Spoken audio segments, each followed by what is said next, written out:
Hey there, it's Susan Pierce Thompson, and welcome to the weekly vlog.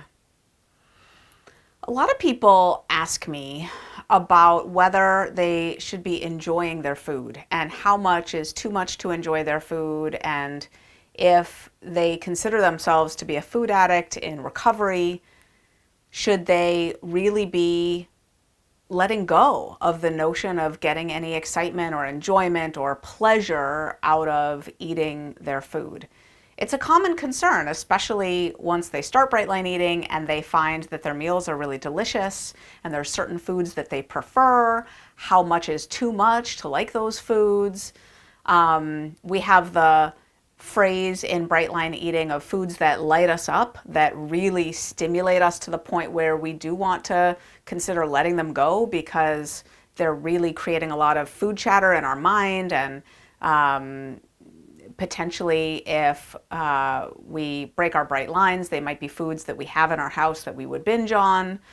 And so how do we know where the line is between enjoying our food and a food that lights us up that we want to consider getting rid of, or that we might want to call a personal binge food that we want to abstain from, like we abstain from sugar and flour? Because I don't know if this is news to you, but it's not just sugar and flour that we need to abstain from. We also need to abstain from personal binge foods, foods that we personally have binged on and that our system interprets as addictive.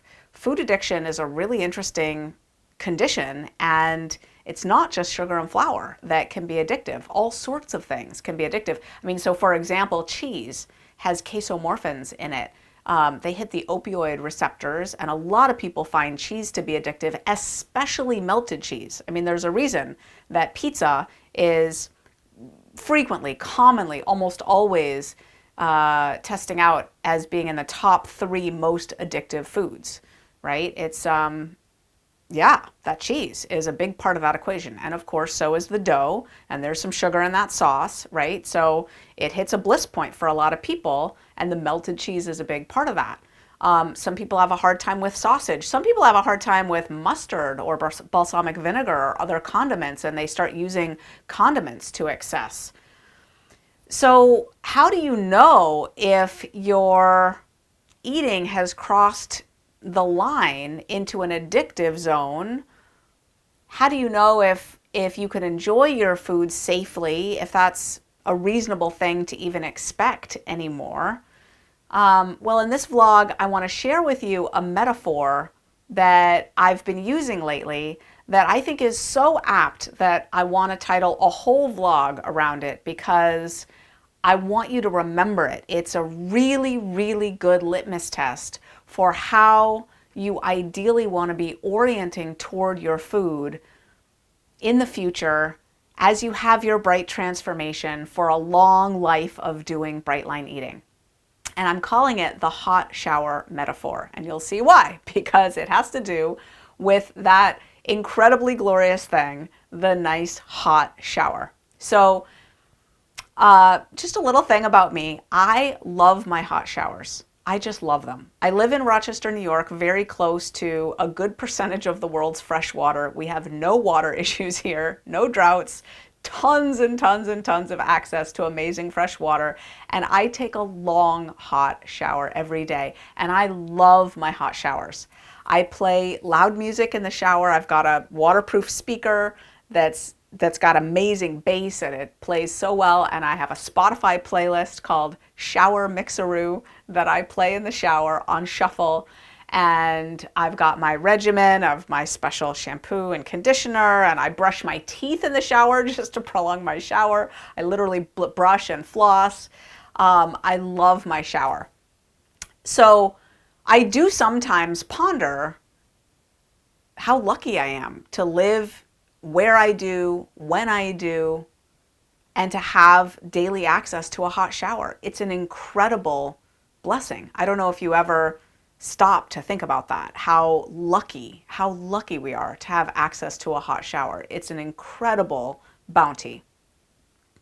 But here's the thing about my hot shower. As much as I'm talking it up right now, the reality is I live my day without thinking about my hot shower beforehand, really. Like, I'm not I don't wake up thinking, ooh, I get to take a hot shower today.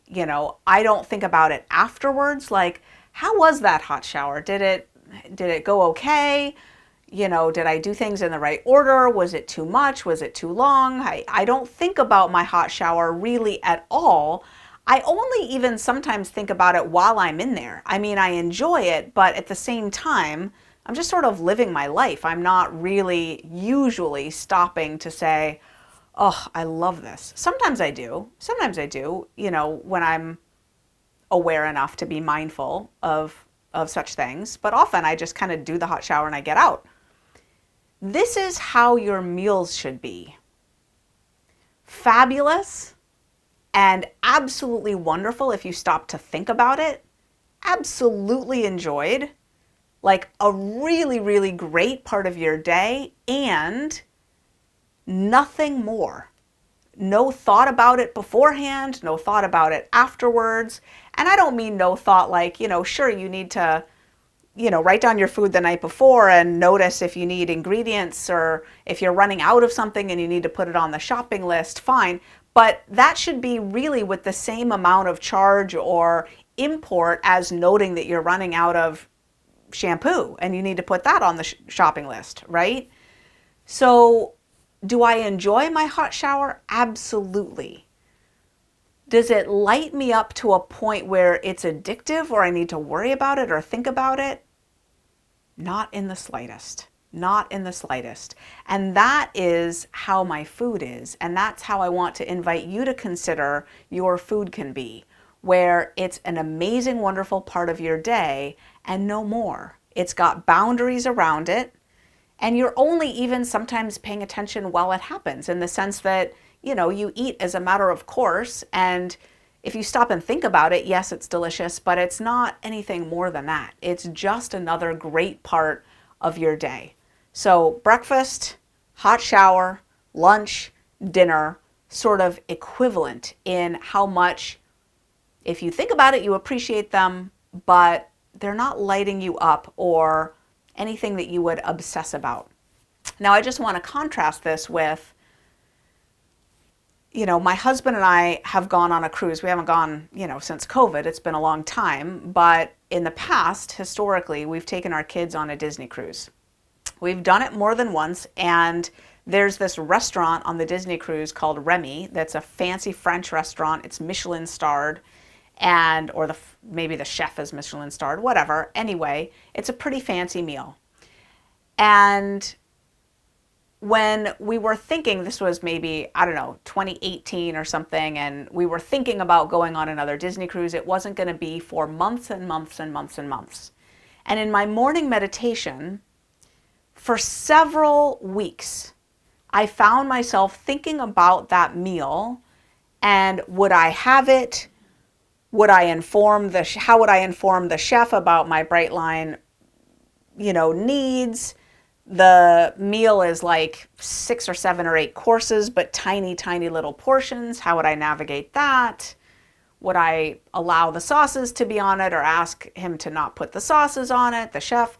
Blah, blah, blah, blah, blah. And there was this way that my mind, so loved the experience of eating there, the first time that David and I did, whenever that was, and was sort of obsessing about how would that meal go? How would I handle it? What would I do?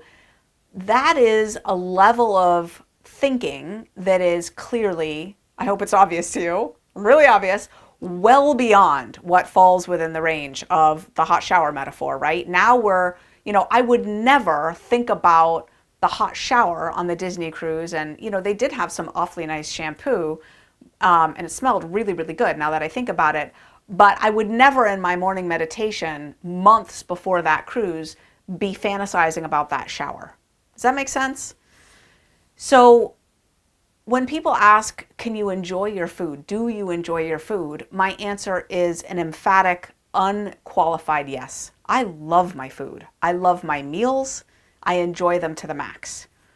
And I know my food is neutral when I'm not thinking about or prizing or prioritizing or fantasizing about my food any more than I do about my, glorious, wonderful hot shower that I get to take every day.